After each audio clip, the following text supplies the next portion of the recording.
Hello mga taga-Sarangan, good afternoon sa inyo lahat. So karon nga adlaw is kumbaga may laro naman kami ng basketball, no? So last time is kumbaga panalo kami, score of 98-99, so 1 point na yung kalamangan namin. So nanalo pa yung team namin, no? Laban namin yung team 2, no? So ngayon is kumbaga kalaban namin is yung team 4. So magkalaman na kung sinong manalo. Kaya good luck sa aming team, bye.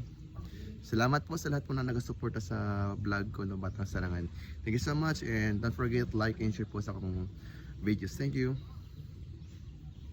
Hello mga taga-Sarangan, good afternoon sa inyo lahat. So karon nga adlaw is kumbaga may laro naman kami ng basketball, no? So last time is kumbaga panalo kami, score of 98-99, so 1 point na yung kalamangan namin. So nanalo pa yung team namin, no?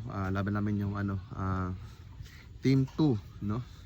So ngayon is kalaban namin is yung team 4. So magkalaman na kung sinong manalo. Kaya good luck sa aming team, bye. Salamat po sa lahat po na nagasuporta sa vlog ko, no, Batang Sarangan. Thank you so much and don't forget like and share po sa akong videos. Thank you.